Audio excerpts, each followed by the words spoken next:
another witchy video. I'm filming this on a Wednesday, which is the day before this video is supposed to come out, so I have my work cut out for me.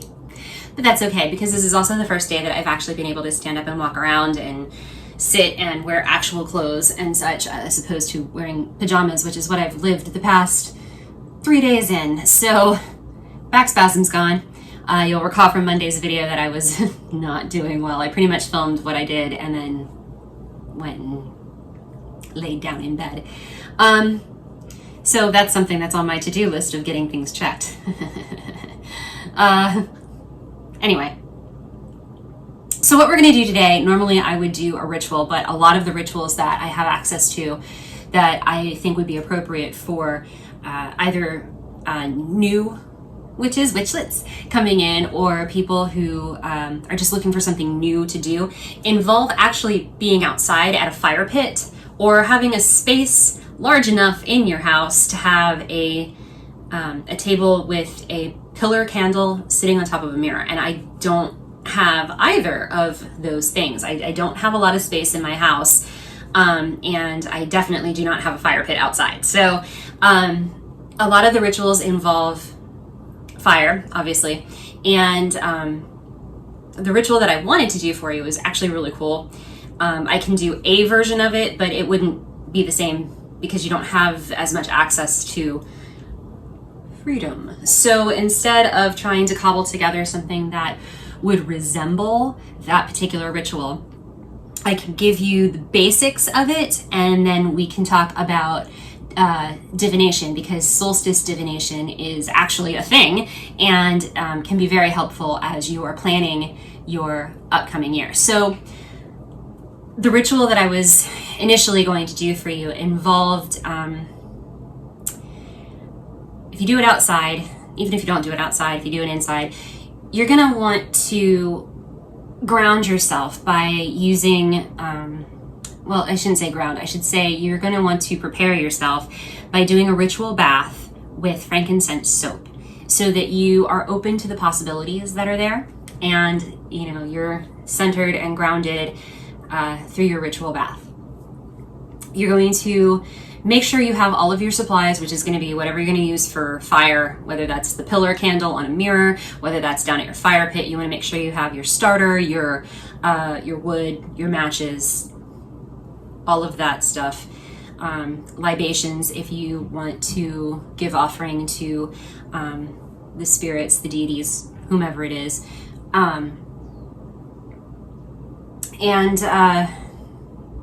You can do this by yourself, or you can have a group of people with you. This is a pretty simplistic one, but the main key of it is that you have paper, like small strips of paper with things written on it that you want to release, to the darkness as the sun begins its return. So what you're going to do is you're going to write those down, and then after dark on the solstice, on the day of the solstice, which is December 21st, so Monday, you would sit in your chair and make yourself as small as possible and meditate on the coldness, the darkness, the things that you're wanting to release. Pay attention to the feelings that come up. You know, if something new comes up and you want to release it, write it down on your paper. So make sure you have extra strips of paper, and then once you're done with that, cast your circle, calling upon the elements of each point. Then walk around your fire, and give me 1 second. I have to look up what you're supposed to say.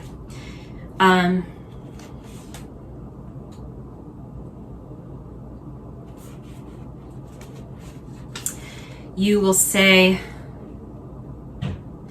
Yuletide wisdom, Yuletide cheer, winter's spirit, welcome here, as you're walking around your circle. And you're going to go counterclockwise around this circle.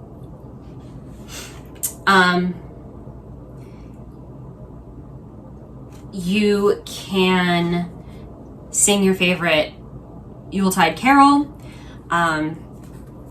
You can keep chanting Yuletide wisdom, Yuletide cheer, winter spirit, welcome here. As you walk around, what you're going for is you are going for the highest point of energy, either from you or from the fire or from both. And when you hit that point, that is when you are going to take your slips of paper and toss each one individually into the fire, saying, I release these to the return of the light. And just keep doing it until you get rid of all of your papers. Once you have done that, if you have invited deities to join, you can commune with them at this time. Otherwise, as long as it's before the fire begins to die down, take your divination tool of choice and do a quick reading, and be open to the possibilities of what is out there and what is being delivered to you as the message for your upcoming transition from winter into spring. Make sure that you complete everything by giving thanks for them being there, and release the elements that you called upon to join you in the first place. Like, I know I use the wrong term. I say I close my circle. The circle is actually never closed, but it's, turned off or whatever, for lack of a better word.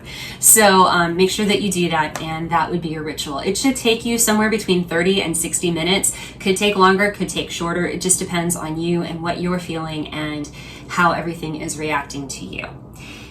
That said, let's move on to a divination technique in the form of tarot. Now, I am not that good at tarot. It is not my medium for divination. I actually don't really have a medium for it. I just, I use pendulums, but I don't really do it for divination. And I sometimes have prophetic dreams that I don't control. They just show up and boom, there it is. And it's just like, oh, well, that's great. Well, now I know what's going on. But not really, because they're always cryptic. So it's weird. But anyway, Tarot is a method of divination. You could use runes, you could use dowsing, scrying, all these different things. I'm not at all familiar with runes or scrying, so we're just going to go with what I kind of know, I guess. And if you happen to be a Botho tarot reader, go ahead and leave some information in the comments, like links where we can study and learn tarot if we are being self-taught like myself. So the first thing you're going to do for this particular divination thing, you're going to shuffle your cards. Now, actually, before I even start that, let me just talk about the tarot deck. You want a deck that works with you. You want it to match your energy, and you want to be able to feel those cards. So the cards I use, this is actually a mini deck. The cards I use are called the Tarot of Pagan Cats. I don't typically buy my cards online, but I saw these on Amazon when I was looking for something else, and I was like, oh, I must have them. Now, I have very small hands, so regular tarot cards are actually very painful for me to handle because it stretches my hand too much when I'm trying to manipulate them. So the mini decks are perfect because A, I can take them anywhere, and B, they fit in my hand the way that feels comfortable. So I have a very interesting relationship with this deck. It's very sassy, which you would expect from, cats. I have several decks, actually. A few of them are in storage right now, but I do have the tarot deck from Penny Dreadful, and that one is actually really awesome, and I'm kind of in tune with that one too. And then I have some others that, like, I was given a set of Ziggy Stardust tarot cards, but they're huge, so I don't use them. I just have them to look at them and say, oh, how pretty. They're glorious. They really are glorious. And I have a couple other decks too. I have a standard Rider White deck, but I never use it. I've never really felt the Rider White. The one that I want to get is the Toth deck, but I just haven't gone anywhere to do that yet. So that's true. So just like everything else, like we talked about using pendulums and such, everything needs to resonate with you. You need to have a connection to the tool that you're using. Otherwise, you could get mixed signals. You could get, false information. Things won't necessarily work out the way you expect because you're not in tune with your deck. So that said, we're going to use this deck because it's the one I have right now. That isn't Ziggy Stardust and huge. Although that might be better to use for this just so you could see what's going on. But you're going to shuffle your deck and you're going to shuffle it until and cut it until you feel it is enough. There's no set timing on this. You have to be in tune with your cards, and what you really should be doing instead of talking like I'm doing is you should be focusing on the situation at hand. The spread that we're going to do is called a Solstice tree spread, and it is going to help you divine what you need to do moving forward in a particular situation. For example, I'm working on a dissertation. I'm kind of at a stalled point right now because it's in ethics committee review, and they are not exactly communicative right now with what's going on. So I have a lot of anxiety surrounding it, just for a lot of various and sundry reasons that really nobody cares about but me. So I have a lot of anxiety surrounding it, and so that's going to be my focus. Progression forward, what I need to do, what my obstacles could possibly be, or if there are any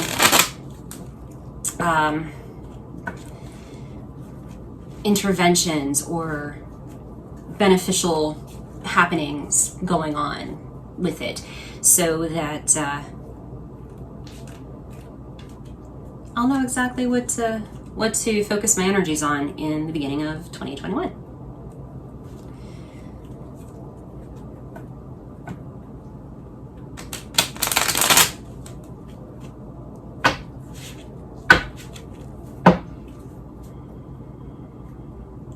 Okay, I'm going to cut my deck and then I'll start the spread. Okay, so the first card we draw goes at the base. This is representing either yourself if you're doing a personal reading or the person that you're reading for. In the rest of my descriptions of what's going on, I will use the word your, because I'm just going to assume that you're doing this for yourself for Solstice. So this is you. This is the card that symbolizes you.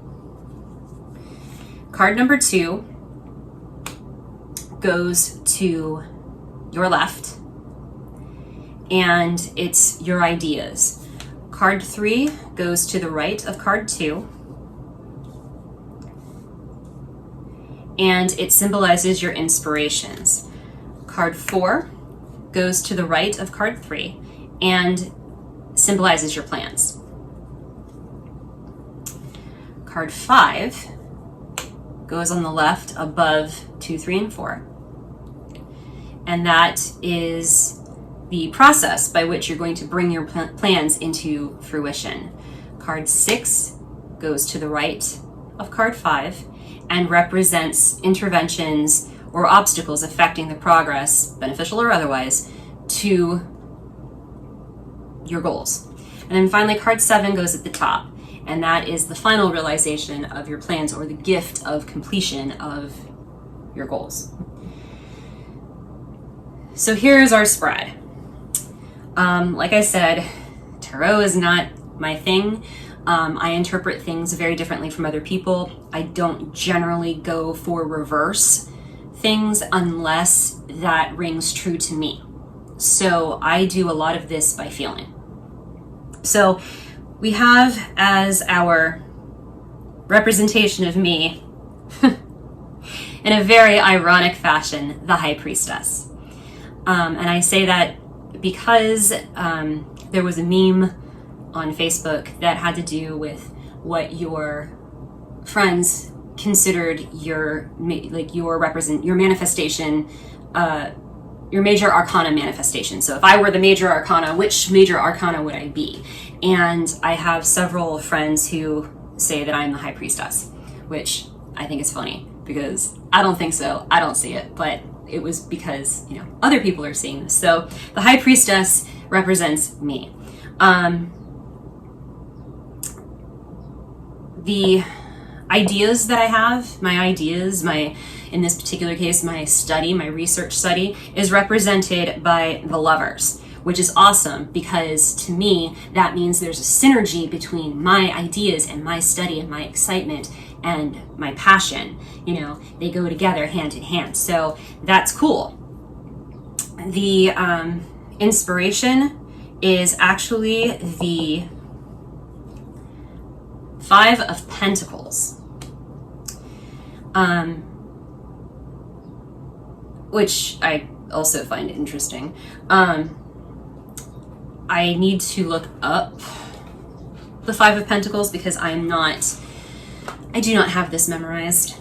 But if you give me a moment, look it up in English would probably help me much more than looking it up in any other language. So the Pentacles, the 5 of Pentacles is a physical need. So, what did I say this was? Ideas, inspiration. So, yes, I have a physical need to socialize with people from time to time. I'm an ambivert, so I can do both, but I do have a need to socialize with people. It's probably why I do these videos. This gives me a chance to socialize. Kinda. It's one-sided, but you know, hey. And my study directly involves socializing, socially distanced socializing, and that's, you know, kind of cool. Card 4 represents your plans, and this is the Moon.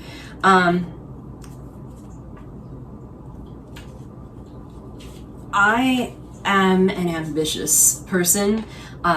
When doing the Pottermore sorting hat thing, I am automatically just, you're Slytherin, no questions. Although from time to time it'll be like, oh wait, you could be Ravenclaw, so I guess I could be a hat stall, I guess, but I'm like mostly Slytherin. It's tied, but I have the ambition, and that's probably what drives it more to Slytherin than Ravenclaw. But I don't remember why I was saying that. Oh yes, because the Moon. I have a tendency to shoot for the Moon. And I know that sounds like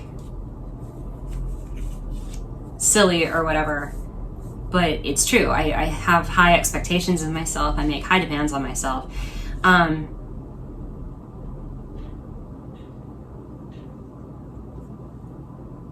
The way the Moon is interpreted for the Tarot tends to say that it's a changeable and uncertain situation, which in this particular case is accurate. The situation that I'm in with my dissertation is changeable.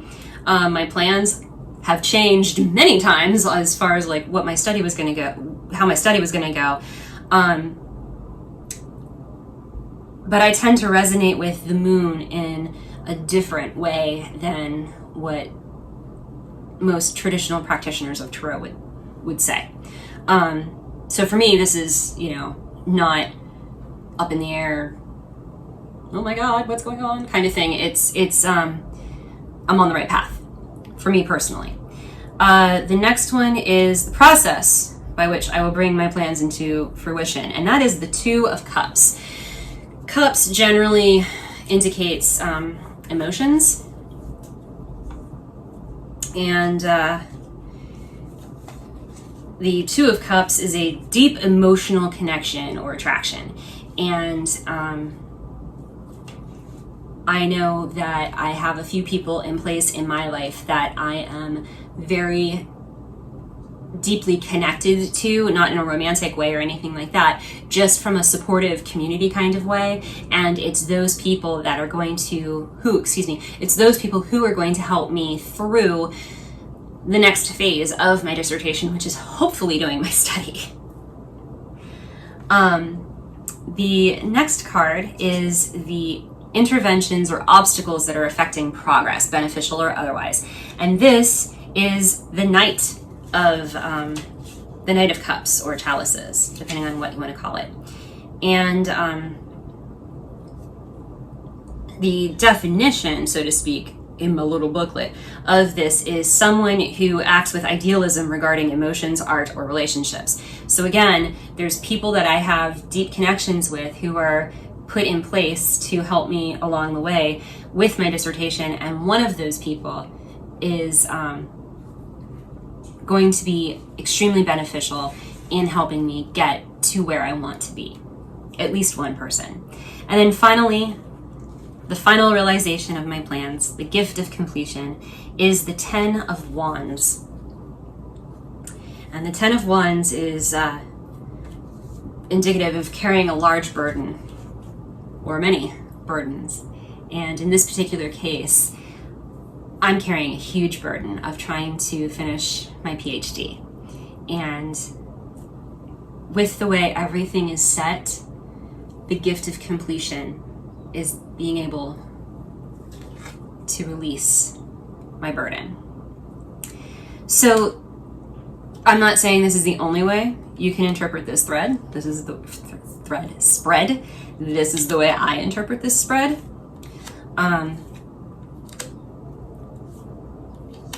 If you would like to practice and leave me comments, go ahead. That's fine. If you would like to do this same spread for me, I'm okay with that. You may come up with a different response. You may come up with something better or something worse. If it's worse, please don't tell me. I want to graduate. But that is something that you can do Solstice Eve or Solstice Day anytime. And you can make some plans based on the glimpses that you get from your tarot readings. It's important to realize, though, that these are the readings are not set in stone. It's not like this is going to happen. It's more with the situation the way it is right now, with you being in the place you are right now, and emotions being, where they are right now. This is the possible outcome if all of these things stay the same. The thing about divination is you change one thing on the path towards that goal and it can change the entire outcome. So always keep that in mind. Your divination is not written in stone. You have to maintain, and a lot of times you can't really maintain because it's not healthy. So, look at what you might need to adjust. Look at, if you want to get to the point where you are able to release that burden, then you need to take the steps and make the action to make that happen. Otherwise, if I were to do this same spread with the same intention in like 2 months, it might be something completely different. Because have I followed my plans? Have I talked to my people in place? Do I have that supporter who has stepped forward to be the support that was indicated as the intervention for this entire thing? Lots to take in, I know. So I hope you found this video, at least interesting, if not enlightening. And I hope that you have a wonderful Yule and a Merry Christmas. I will have more stuff next week for Christmas specifically, at least Christmas Eve. I will have a Christmas Eve thing. I'm planning something fun for Christmas Eve. Might involve singing, it might not. We'll see how I feel. So go ahead and hit that thumbs up button if you liked what you saw today. Hit the thumbs down button if you didn't. Leave me a comment either way. I do try to answer all comments, so, try to get some interaction with you guys.